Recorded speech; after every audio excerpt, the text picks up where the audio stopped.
Klabu ya soka ya Yanga imefanikiwa kumtambulisha nyota wake mpya siku ya leo, ambaye si mwingine bali ni mlinzi Israel Patrick Mwenda kutokea katika klabu ya Singida Black Stars. Inaelezwa kuwa usajili wa nyota huyo ni usajili wa mkopo kwa muda wa miezi 6, na baada ya hapo klabu itaangalia mwenendo wa mchezaji ndipo iamue kumpa mkataba wa moja kwa moja ama la.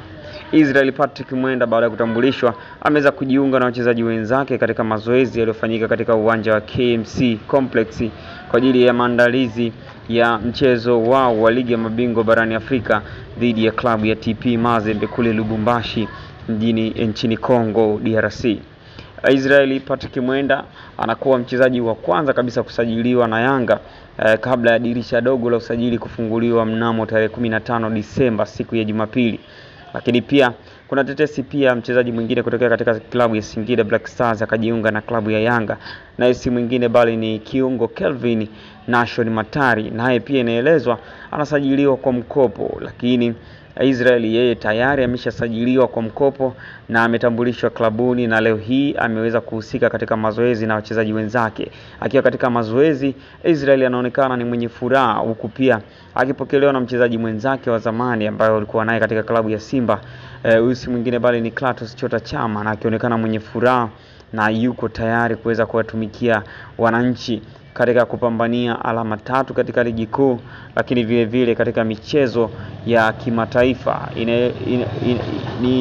Inajulikana kwamba Israel hataweza kutumika katika mchezo dhidi ya TP Mazembe kule Lubumbashi, na hii ni hadi pale Januari ambapo dirisha la CAF litafunguliwa na kuweza kuingizwa kwenye system ya CAF kama mchezaji mpya ambaye ataweza kutumika kwa ajili ya klabu hiyo kuiwakilisha katika michuano ya kimataifa.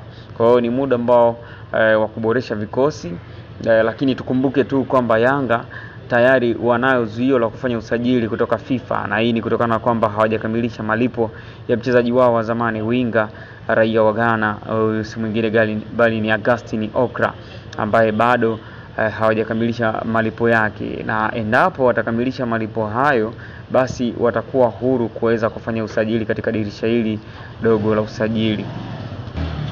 Lakini tofauti na hapo hawataruhusiwa kufanya usajili katika dirisha hili dogo, na hata kama pia hawatakamilisha malipo hayo pia kwenye dirisha kubwa hawataweza kusajili mchezaji yoyote. Lakini kwa leo taarifa zilizotufikia, lakini pia zimepita katika kurasa za kijamii za klabu hiyo, ni kuona sura ya Israel Patrick Mwenda akiwa katika uzi wa Jangwani kwa ajili ya kuweza kuwatumikia katika mechi zilizosalia kutamatisha msimu huu wa 2024 2025.